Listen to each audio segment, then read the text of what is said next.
Past life memories, real or borrowed.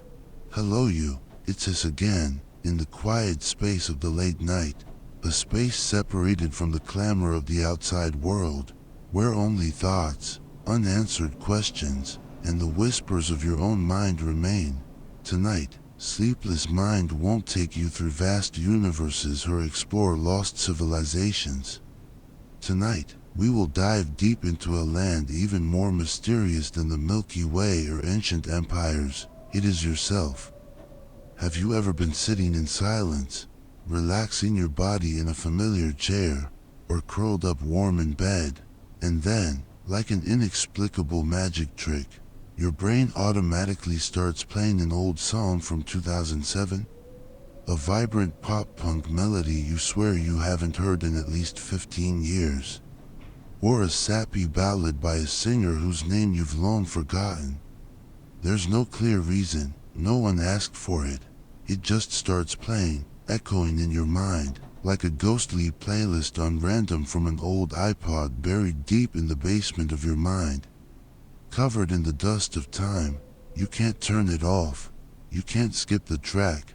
It just plays, and you just listen, with a strange feeling creeping in, or a certain scent suddenly washes over you.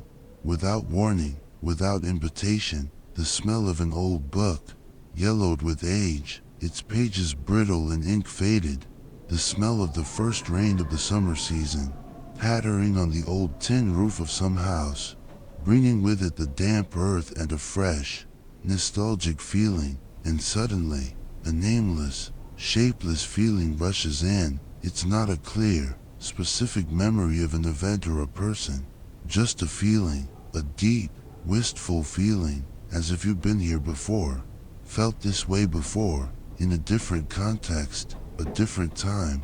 We often tend to dismiss these moments. We're quick to blame it on a glitchy brain from overwork, or simply thinking, I must be too tired. We laugh it off, attributing it to a random coincidence of the senses. But sometimes, in the absolute silence of the night, when there's nothing left to distract us, when the noises of the daytime world have settled down, those questions begin to surface, creeping into your mind like shadows. Those memories, those feelings, where do they truly come from?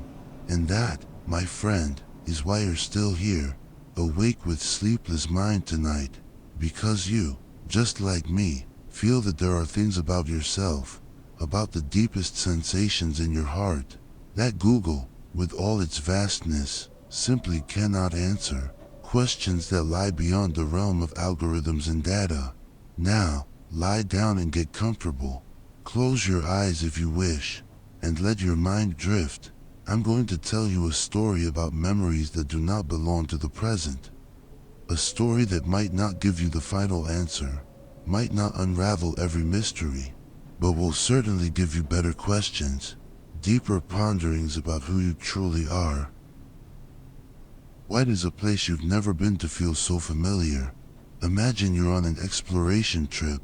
You walk onto a small street in a foreign city, completely new to you. You are 100% certain you've never set foot here before, unless you have temporary amnesia from hitting your head on the kitchen counter while bending down to pick up a spoon.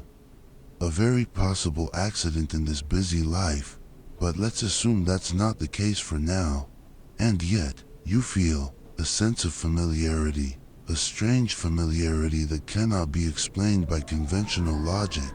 It's not the superficial feeling of, oh, this street looks like a place I saw in a movie, or, I've seen this architecture in books.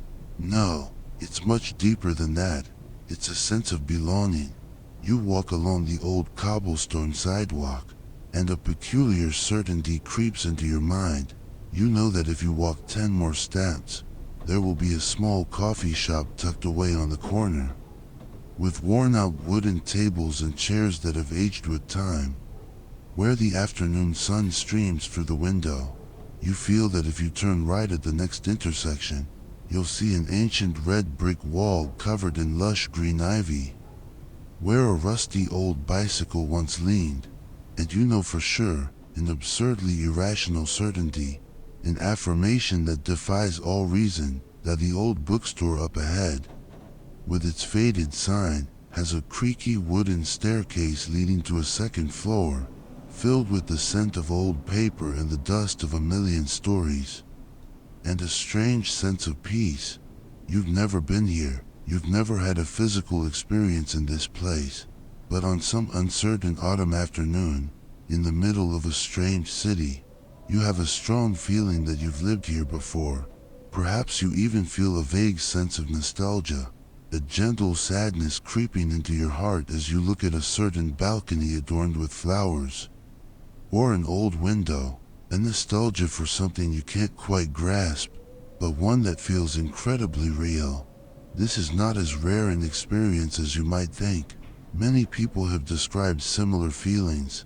People often call it déjà vu, or already seen, a strange psychological phenomenon that makes a completely new situation or place feel intensely familiar. It appears in a flash, a fleeting moment of uncanny congruence between the new and the familiar. But sometimes, it's more than déjà vu. It's déjà vécu, already lived, a deeper, more profound feeling, as if you didn't just see it, but you actually experienced it, lived it fully in that moment, in some other life. And then, the irrepressible question pops into your mind: where does this strange feeling come from? Is it a glitch in my brain, or is it a memory from another place, another time, another life? Before we delve deeper into the hypotheses and startling stories, what about you? Have you ever had a strong déjà vu feeling about a certain place? Please share your story in the comments, so we know we're not alone in these strange experiences. Welcome to the world of memories that do not belong to the present. A world where you might not remember what you had for lunch yesterday, but you have vividly strange, incredibly real dreams. You dream of riding a majestic warhorse, galloping across the endless plains of 14th century Mongolia. The scorching sun glints off the heavy iron armor you're wearing, and you're preparing for a fierce battle. The most surprising thing, the one that sends shivers down your spine even in the dream, is, in that dream, you know how to wield a sword with great skill. No one taught you, you just know. You know how to balance steadily on the galloping horseback, how the cold, heavy hilt of the sword feels in your hand, how to swing the blade through the air. In your dream, you are a mighty warrior, a general commanding vast armies. You wake up, struggling to find a clean pair of socks for work, your back aching from sleeping in the wrong position, and the first thing you do is frantically search Google, typing a very serious, skeptical question: am I a reincarnated warrior of Genghis Khan? The first search result tells you to buy a feng shui bracelet to activate your inner warrior energy. The second result is a BuzzFeed quiz. Which historical general are you based on your breakfast choice? It sounds humorous, but then the third result makes you pause. It mentions a real case, a story that has been documented and researched, the story of a boy named James Leininger. James Leininger was an ordinary American child, born and raised in a family with no connection to the military or war. That is, until he began having terrifying, recurring nightmares: a plane on fire, being shot down, and dying in the middle of the cold ocean. He was only 2 years old, barely speaking, but he didn't just dream. He knew the name of the ship, the type of fighter plane, the names of his comrades who died with him. All these details matched, with frightening, uncanny accuracy, a real pilot named James Houston Jr., who was killed in action in World War II. His parents weren't plane enthusiasts, and they had no books or films about war in their house. Yet the boy spoke with the authority of someone who had been there, who had experienced it all. James Leininger's story is not unique. In India, a girl named Shanti Devi claimed from a very young age that she had lived in another city called Mathura, and had a husband named Kedarnath. whom she had never met in this life. Initially, her family was skeptical, but then, out of curiosity and a glimmer of fragile hope, they decided to travel to Mathura, and they met the very man with that name. What was astonishing was that he confirmed every detail the little girl had recounted was true, down to the smallest particular. Then there are the hundreds, even thousands, of similar stories carefully documented by the research team at the University of Virginia, one of the world's leading centers for research into spiritual and parapsychological phenomena. Scientists there have meticulously recorded the accounts of young children from many countries and diverse cultures about their own previous lives. They talk about the villages they lived in, the occupations they held, and even the detailed circumstances of their deaths. Sometimes, they even bear physical marks, birthmarks on their bodies, that eerily correspond to the fatal wounds they once suffered in a past life. And so, the question emerges, floating above your ceiling in the middle of the night, shining brighter than any new phone notification. If those memories are real, then who was I? Were you a talented French ballet dancer who broke her leg during a fateful performance, forced to abandon her passion? Or a renowned bun baker in ancient China, who invented a secret bun-filling recipe, passed down through generations? Or perhaps, a sea turtle who lived to be 180 years old, witnessed the many vicissitudes of the vast ocean, and then, for some mysterious reason, decided to reincarnate as you to experience the feeling of paying off a mortgage. You don't know, but you want to know. Because, in truth, all of us have had those feelings, those moments that logic simply cannot explain. Meeting someone for the very first time and feeling as if you've known them for ages. A connection that transcends space and time.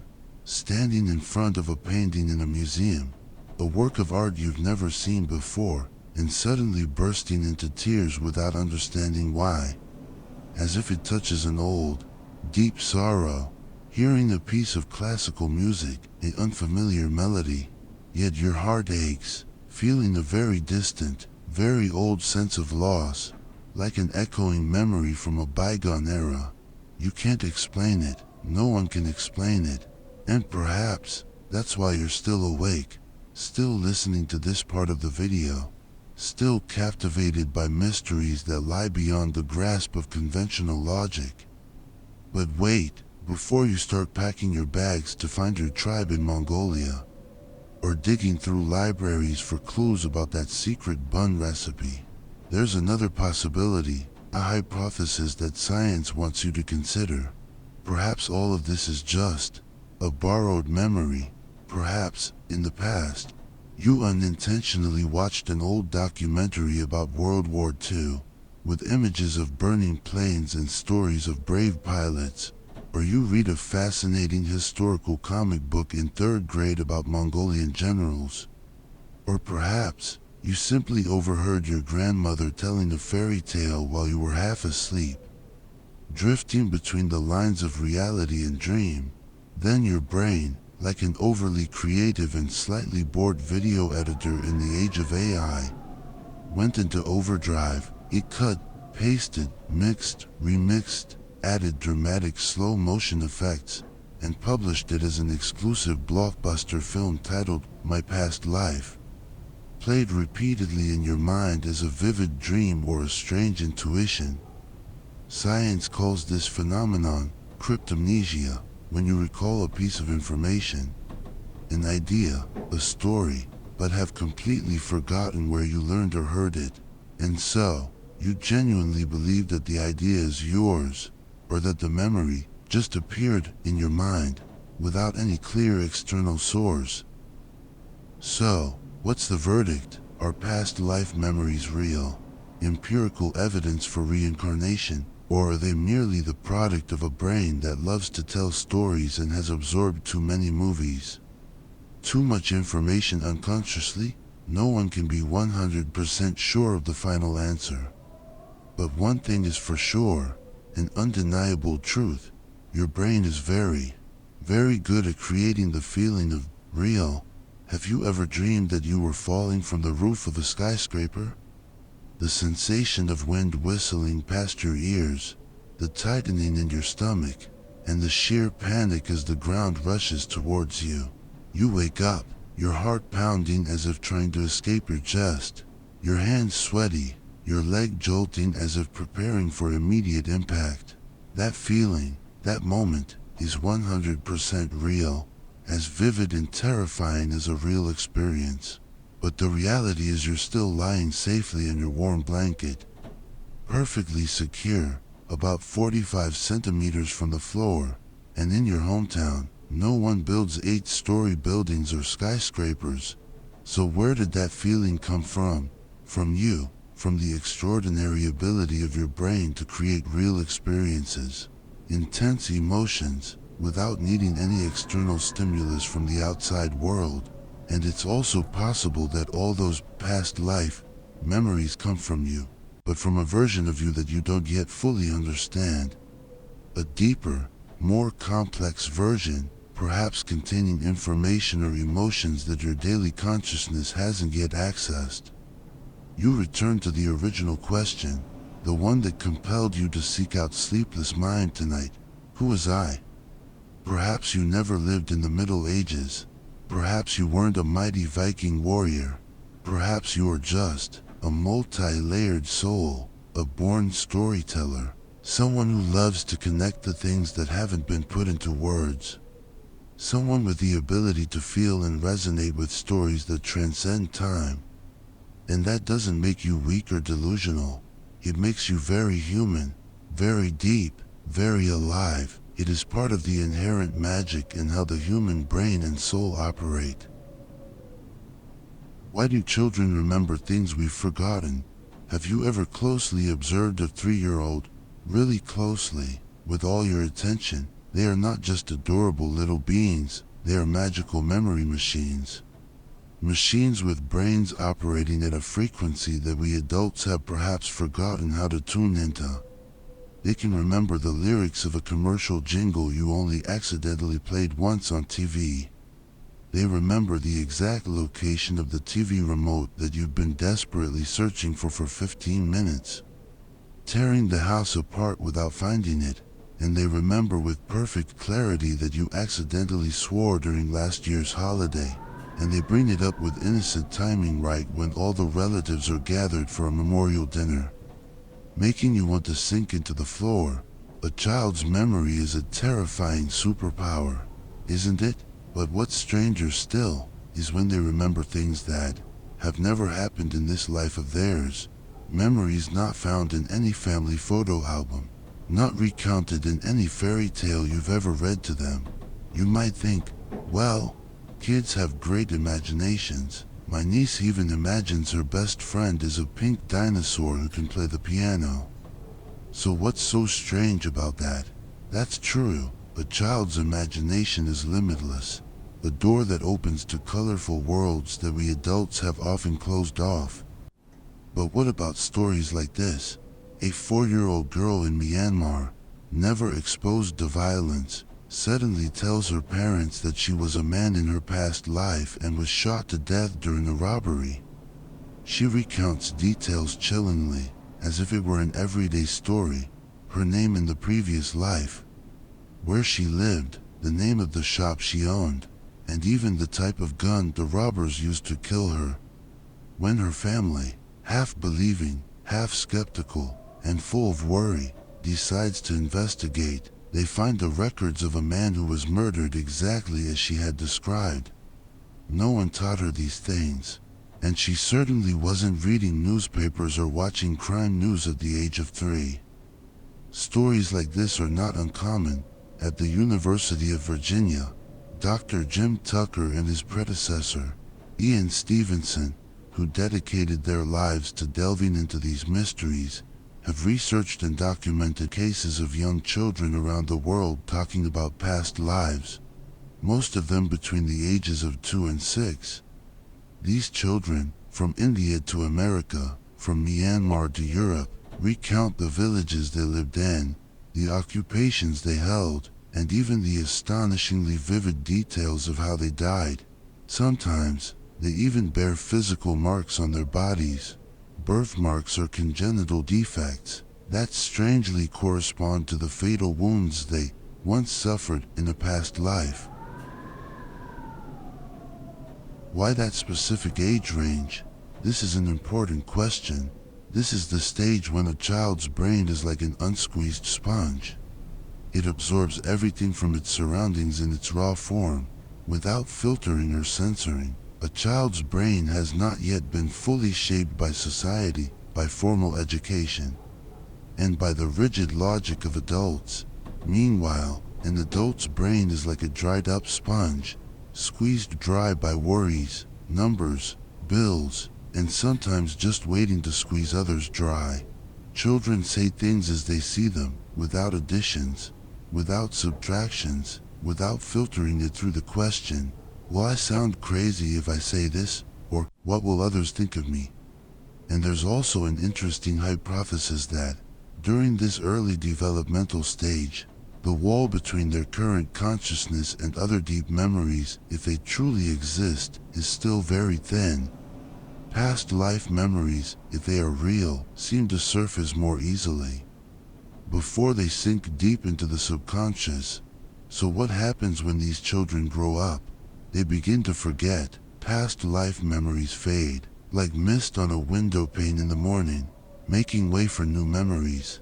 Information essential for their current life, multiplication tables, the latest pop song lyrics, and the anxiety of tomorrow's math test, or worse, those memories are extinguished by adults from the very beginning. You can imagine a child with sparkling eyes telling their mother, "Mommy, I remember my other house, it was near the sea, and there was a blue boat in front," and the adult, out of fear of the unexplainable, or simply dismissing it as nonsense, replies coldly, "That's nonsense. Stop talking crazy, be quiet," and that's it. The young brain, trying to sort out that strange information, immediately learns an important lesson. This is dangerous information, an unwelcome memory, and it will toss that memory into the recycle bin of the subconscious, locking it away to avoid punishment or being seen as different. But wait, what if all these past life memories are just the incredibly rich and creative imagination of children? Yes, children have fantastic imaginations. They can create an entire magical world with just a few old toys. But that's precisely what leads to the trickiest question. If it's all just imagination, then why do so many details match with startling accuracy? A person who actually lived a real life, a real death. It's not a generic guess like, "I was a king," or "I was a dragon." It's extremely specific details, almost unbelievable. A specific street address, names of past life relatives, a profession, the circumstances of death, even the name of the family dog from a previous life. And there are cases where researchers, after much tireless investigation, have found the records of a deceased person that match uncannily the smallest details recounted by the child. Of course, skeptics always have their own arguments, and we need to listen to both sides.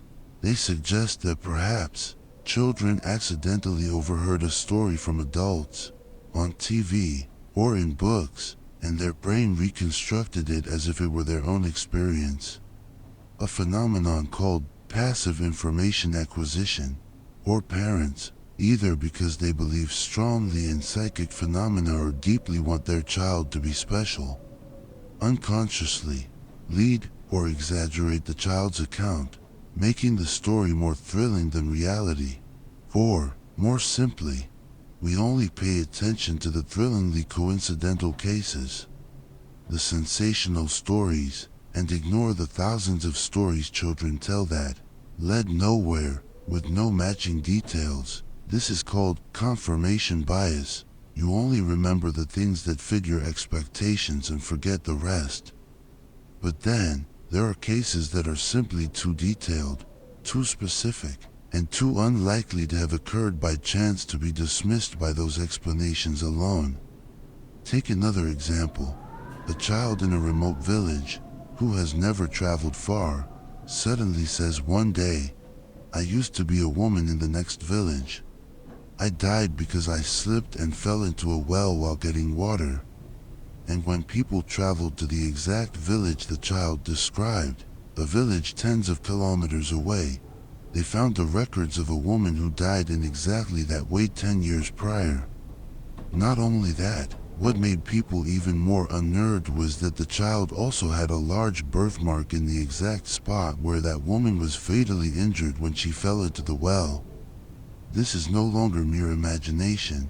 This is when science falls silent or can only offer weak hypotheses.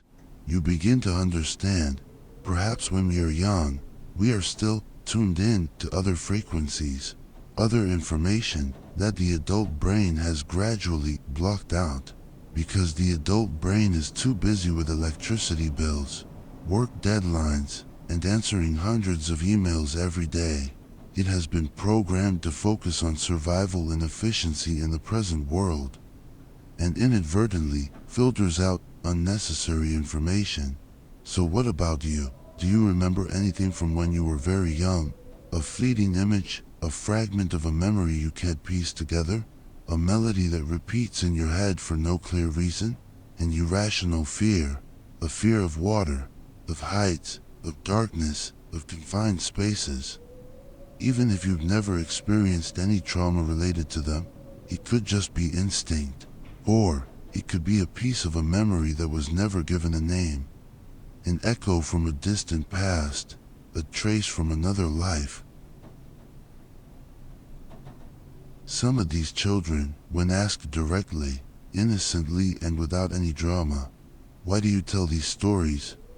they answer very simply, "Because I remember, because I still see it appearing in my mind, because I haven't forgotten yet." They're not telling stories to get attention. They're not trying to be special. It's just that they haven't learned how to forget. They haven't learned how to close the door to strange memories. You lie there in the dark, and you start to think about yourself as a small child. Did you ever say anything strange?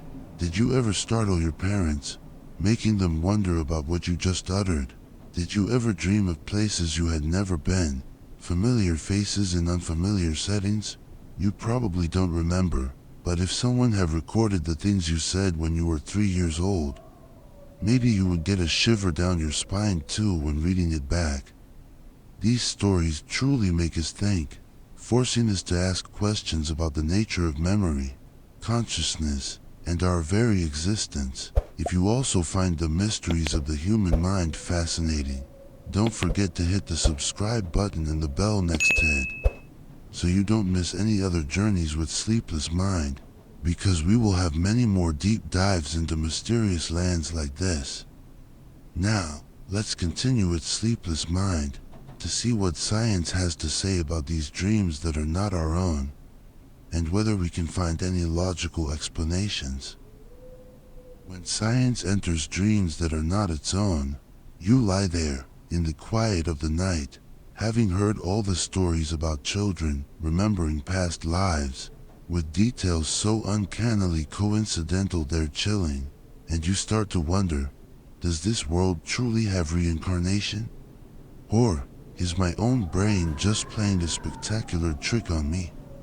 And as always, when humans get lost in questions that are too big, in mysteries that transcend ordinary understanding, science steps in, but science doesn't enter like a savior with a blinding halo, holding the book of ultimate truth to answer all things.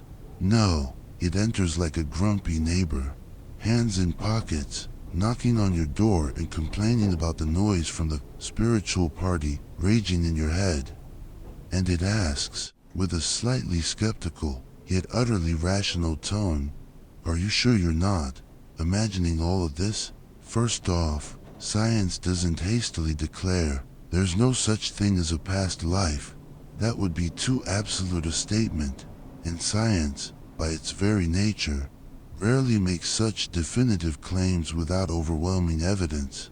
What it says is, we have a brain that is very good at making things up, and it's true. Your brain is not just an information processing center. It is a talented film director, a brilliant novelist, and sometimes a professional liar. It possesses an extraordinary ability to construct your reality. It can create false memories, meaning you vividly and clearly remember something that never actually happened, as real as if you had lived it, to the point you could swear it's true. Embellish real memories with extra details, much like a film director adding a grand musical score and explosive special effects to an otherwise mundane scene to make it more exciting and memorable. Take someone else's memory and mistakenly believe it's your own, a phenomenon that science calls cryptomnesia. Have you ever experienced this? Have you ever heard someone, perhaps your parents or grandparents, tell a story about your childhood, and then years later, you start to believe that it's a story you genuinely remember, as a vivid experience of your own? For example, your mother tells you that when you were little, you were once stung by a bee and cried very loudly. Initially, you don't remember anything at all about that event, but after hearing that story 5, 10 times at family gatherings, during intimate conversations, you start to see images appearing in your mind, a black and yellow bee buzzing, a tiny, swollen finger, a sharp pain, and a wave of fear, and so you confidently declare, "I remember it. It stung me right on my little finger."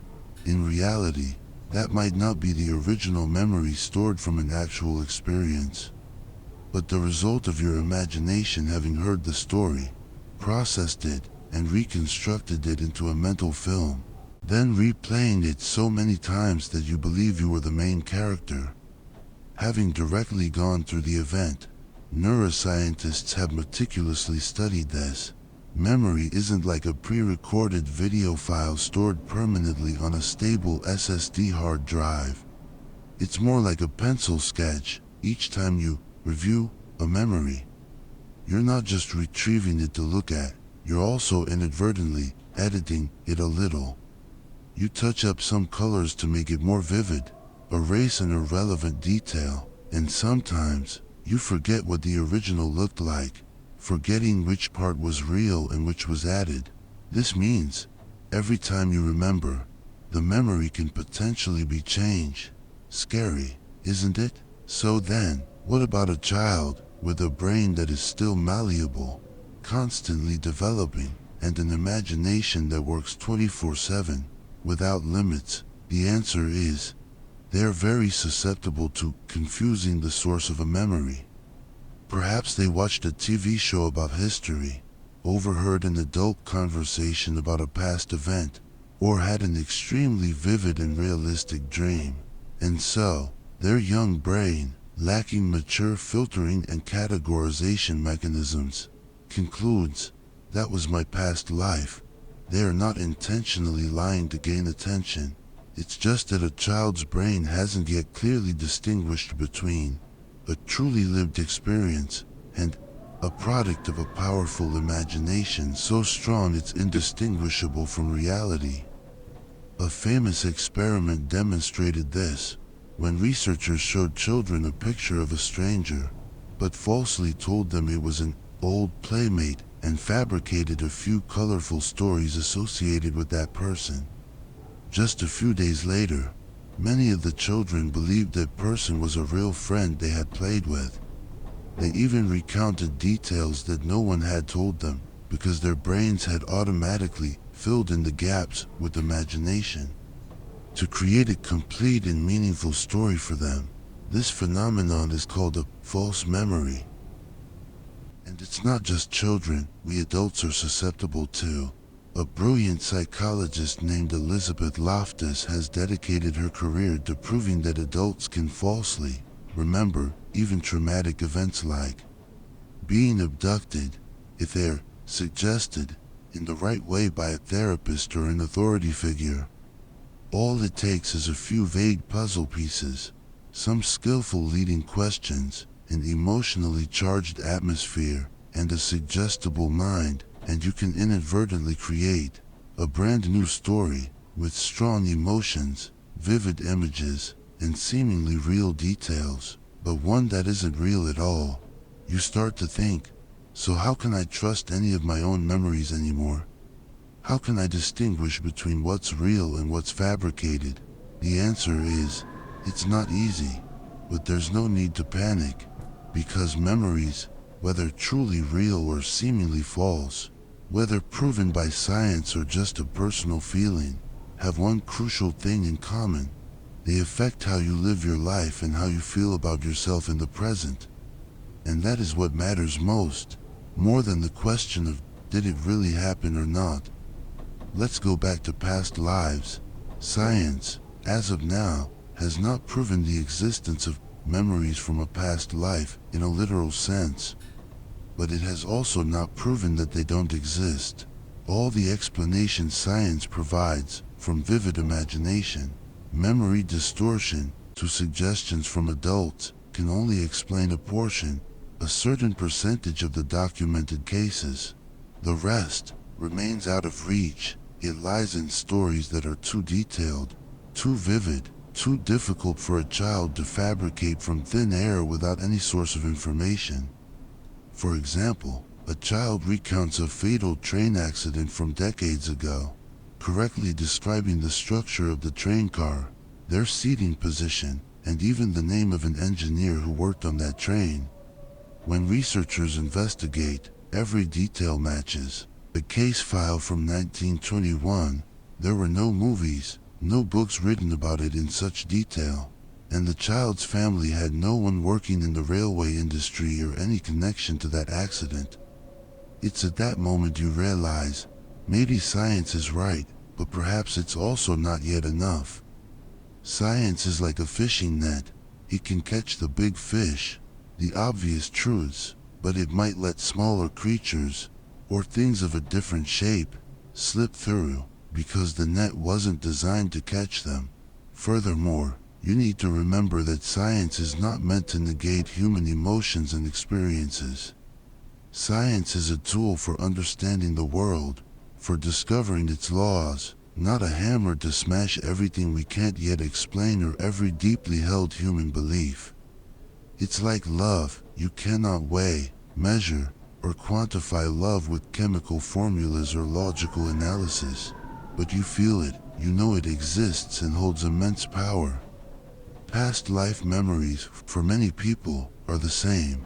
They are a part of what helps them understand themselves better, helps them find meaning in nameless emotions, regardless of where they come from or whether they can be scientifically proven.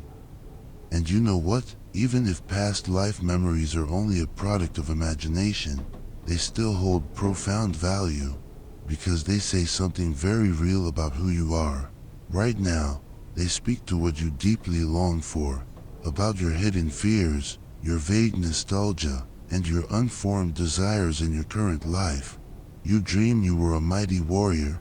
Perhaps you long to be stronger and more decisive in your current life, to face challenges with courage. You believe you were once a healer, someone capable of alleviating the pain of others. Perhaps you have a deep desire to care for and help others, to bring good into the world. You see yourself having drowned in a terrifying dream. Perhaps that is a metaphor for a fear of losing control in some aspect of your life, a feeling of being overwhelmed by circumstances. These stories, whether real or not, whether they are actual memories or simply the product of a creative brain, are also important messages from your subconscious, and listening to them, not to confirm something supernatural, but as a way to listen to yourself, to understand the deeper layers within your soul.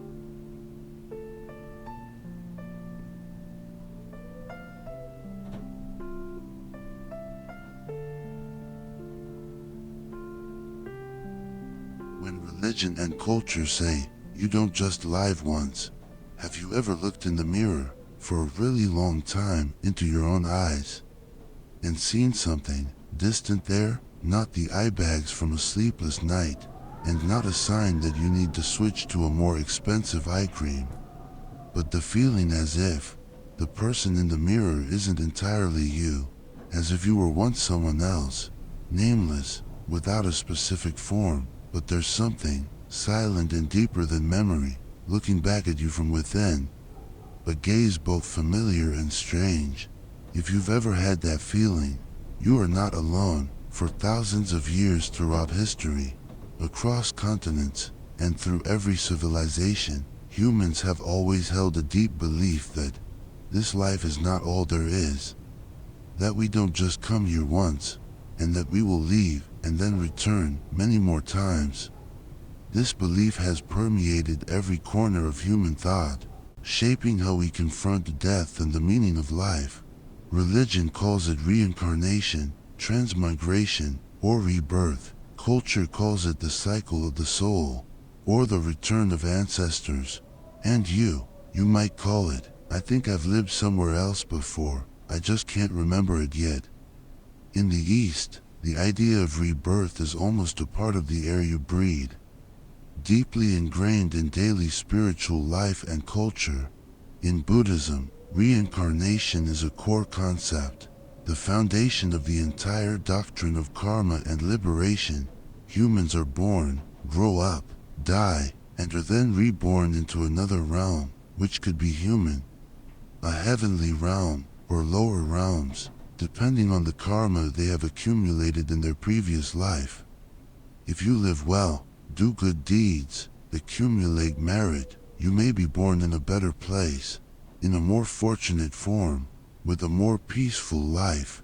Conversely, if you live selfishly and cause suffering to others, you may be reborn into a more difficult life, perhaps not even as a human, and that process continues, like a wheel spinning endlessly, from beginningless time to endless time, until you learn enough lessons, repay enough karma, and achieve enlightenment, ending the cycle of reincarnation to reach nirvana, the ultimate state of peace. In India, Hinduism also shares a deep belief in rebirth. They believe that each soul, Atman, is eternal, a part of the supreme reality, Brahman, while the physical body is just a temporary set of clothes you wear for one lifetime. The soul passes through many different lives, learning diverse lessons, paying old debts from previous lives, and creating new karma for subsequent lives. Death is not the end of the soul's existence. It's simply a moment of changing clothes to move to another stage, a new role in the grand play of the universe. So what about the West? You might be surprised, but the belief in reincarnation was once very strongly present even in ancient Greece. Great philosophers like Pythagoras, whom you know from his mathematical theorem, and Plato both believed that the soul is immortal, and after death, it moves to another body, sometimes human, sometimes animal, to continue its journey of learning. Plato even wrote that the soul, in the period between lives, gets to choose its next life, based on what it learned from the previous one, from the experiences it accumulated. It sounds like choosing your character in a game, doesn't it? Last life you played the warrior class and it was a bit of a failure. So this life you decided to play the peace-loving farmer class to start over and rebuild. In the indigenous tribes of Africa, the Americas, and Australia, people also believe that the souls of ancestors will return in the form of newly born children, but still carrying a part of the old spirit. The characteristics are imprints of the deceased. They observe newborn babies. If a child exhibits behaviors, a gaze, or habits that are identical to a deceased ancestor, they believe it is the soul that has returned. No need for DNA tests to prove kinship, no need for complex physical proof, just intuition and the natural acceptance of the entire community. a deep empathy between generations. So why do people everywhere, in every era, in every culture, hold such a similar belief about the continuity of the soul? Perhaps it's because we fear the end. We don't want to believe that everything will conclude with a full stop. An absolute void. You live, you love, you learn, you suffer, you hope, and then you disappear forever into nothingness. That's a thought that's truly hard to accept, isn't it? And so, humans wove a longer story, a story where death is not the final period, but merely a comma, a pause, an intermission before a new chapter opens. Have you ever heard the saying, to be born is the beginning of death? To die is the beginning of a new life. This saying doesn't need logic to make sense. It just needs a deep, very primal part of you to gently nod and say, yeah, that could be right. Whether from ancient religious doctrines, folk cultural traditions, or just a vague feeling, the idea that we don't just live once has always been there. Always present, permeating human consciousness. Does this resonate with you? Do you feel a connection, a certain understanding with this belief? Please share your reflections. Sleepless Mind always wants to hear those unspoken sentiments. But not everyone believes this because of religion or culture. Some people believe because of their own intuition, an inner voice that cannot be explained by reason. They sense a continuity within themselves, as if they've learned these lessons, experienced these emotions somewhere before. They meet a stranger, a fleeting glance, but feel a strangely deep connection, as if it's an old friend lost for a long time. They hate a place they've never been to, or love a language they've never learned a word of. They carry within them a nostalgia, but it's unclear for whom, where, or when they are nostalgic. A nameless longing. These aren't logical reasons that can be analyzed with data. They are reasons that come from within, from the depths of the soul. You don't need to follow a religion to believe in reincarnation. You just need to be unsure that everything in this life is merely random, a meaningless coincidence. And if you feel you have something you can't name, can't logically explain, can't deny with reason, then perhaps that is what remains from a life somewhere else, an imprint of a longer journey. No one is forcing you to believe, but no one can stop you from asking, if I have lived before, what did I learn? What did I carry with me into this life? Some people even use the idea of past lives as a form of therapy to heal psychological wounds, to seek inner peace. They don't try to prove they were Queen Cleopatra or Napoleon the Great.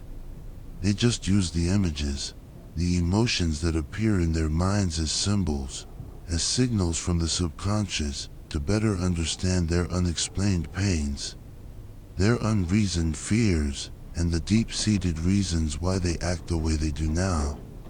A person with an unexplainable fear of water, a person who always feels abandoned despite being loved, a person who always dreams they're on a battlefield, fighting relentlessly. Whether it's a past life memory or not, it's still a whisper from the subconscious, an important message from the depths of the soul.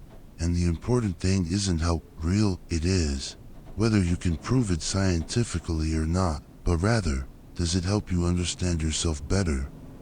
Does it help you find peace, or some meaning in your current life?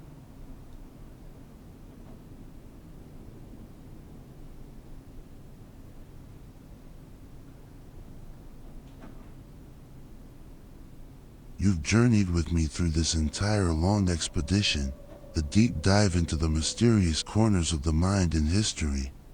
From the strange familiarity of an unknown street, through the incredible stories of children remembering past lives, to the cold, rational explanations of science, and then looping back to the warm, enduring beliefs of thousands of years of human civilization.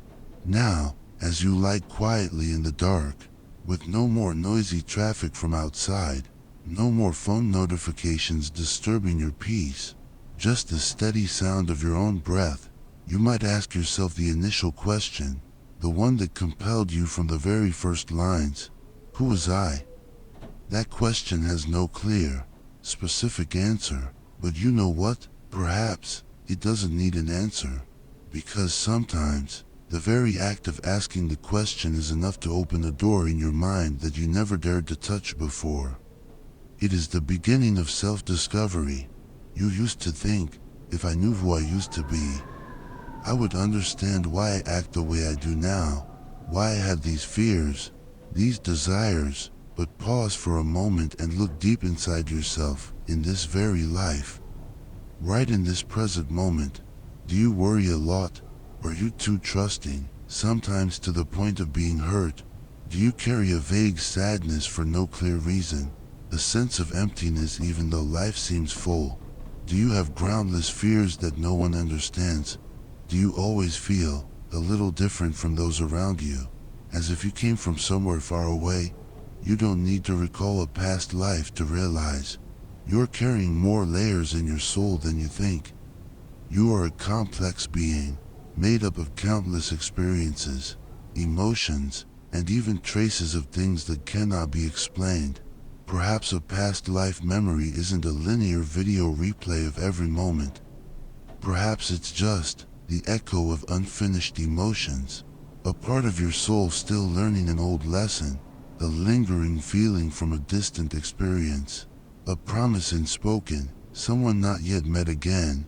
They don't have a clear name, a specific story, but you can feel them. No reason needed, no explanation needed, just listening to the whispers from deep within. Try to imagine it like this. You are not one person living many lives, in a linear fashion, one life ending and another beginning like a simple chain of links. Instead, you are one soul, experiencing life from many different perspectives simultaneously. Like white light passing through a prism, each life is a distinct band of color, an aspect of existence, and you are not just the color blue or red, you are the synthesis of all those colors. You are a complex, polyphonic symphony. You are an unfinished poem, with verses still waiting for you to complete them. You are a river that flows forward, while simultaneously carrying memories of its old bends, even though it never returns to those bends again. And if that's true, then a past life memory is not a piece of information to look up on Wikipedia, but a feeling to be lived with more deeply, more meaningfully in the present. Who are you? That question is not as important as the question, what have you learned from those experiences? Whether they are real or just a feeling, that is the real question. Perhaps you lost a great deal in some life, and so now you live with caution. Fearing attachment, your lesson is to learn to open up. Perhaps you were once very rigid and authoritarian, always wanting to control everything. So in this life, your lesson is to learn to be softer and more empathetic, to learn to let go. Perhaps you once dared not to love, dared not to trust, so now, you are learning to open your heart, even knowing that it might bring pain. And perhaps, this is the life where you must learn the hardest lesson, the lesson of forgiving yourself for past mistakes, whether in this life or any other. You know what? Even if all of this is just a product of imagination, it is still a very real part of you. You are the one who has the ability to imagine entire worlds in your head and to live truthfully with those feelings. You are the one who feels things a little more deeply than others, sometimes to the point of exhaustion from endless contemplation. You are the one who never stops asking, who am I? Even though no one is forcing you to ask, even though there's no ready answer. And if you are that kind of person, then you are truly special, not because you remember a past life, but because you never stop searching for yourself, whether in the past, the present, or the future. You never stop growing, never stop exploring your own limits. You don't need to prove who you were. You just need to live authentically, fully, and meaningfully as who you are right now. Maybe you still haven't found the final answer. Maybe you'll never be 100% sure about these mysteries. But you keep going, you keep listening to yourself, you keep asking questions, and you keep loving, even when you sometimes don't understand why. You do all of that, without anyone making you do it. And that is a kind of superpower. Look back at your current life. You have stood up after being shattered. You have walked through days you thought you couldn't survive. You have forgiven someone who never apologized. You have loved again, even when your heart was still being held together with band-aids, with scars from the past. That's not a past life memory. That's a present life memory, and it's beautiful enough, heroic enough. That is your own story, being written every single day. If you feel you have been someone else, then perhaps that is true. And if you don't remember anything at all, if you just live fully in this life, that's perfectly okay too, because you are someone right here, right now, and that is the most important life you have. Thank you for joining me to the very end of this journey. This channel, Sleepless Mind, was created to be a space for such conversations. Let's turn the comment section into a cozy night cafe, where slightly unusual souls, those who constantly ponder about themselves and the universe, can find each other. If you've ever dreamed you lived in another era, or felt a mysterious connection to a place or a person, share your story in the comments below. I will read every single one as if I'm listening to a part of you. From a place farther than reason can reach, a deep and unique part of yourself. If you felt this video resonated with you in some way, if it made you feel understood even a little, don't forget to like and subscribe to the channel, so we can continue this journey of finding things that are strange, gentle, and maybe very familiar in the sleepless nights to come. Now then, close your eyes, take a deep breath, and let those questions remain in your mind. They don't need answers right now. They just need to be heard. Good night.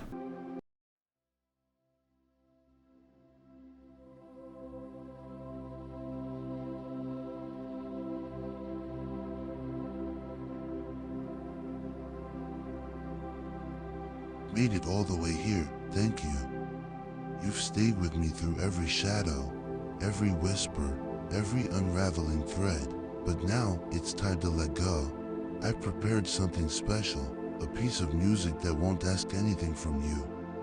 No twists, no words, just sound, to cradle you gently into the kind of sleep that doesn't rush, doesn't forget, and doesn't need to explain itself. Close your eyes, let the silence begin where the story ends. Sweet dreams, traveler, you're safe now.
Hey, if you're still awake, then maybe you're a bit like me, someone who doesn't fall asleep so easily. I don't know what's running through your mind, or if there's nothing at all. But if you feel like it, drop a comment, tell me how you're feeling, or maybe just where you are right now. And remember, for those still awake, you're not alone. Wherever you are in this wide world, someone is quietly here with you.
halfway through this quiet journey into sleep, and if you're still here, maybe your mind is still holding on to something. Would you share it with me? A feeling, a dream, or even a story you'd like us to explore in the nights to come. Who knows, maybe your dream will become our next adventure. And hey, wherever you are, you're not alone. There are others listening beside you, right now.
If you're still hearing these words, then let me say something from the heart.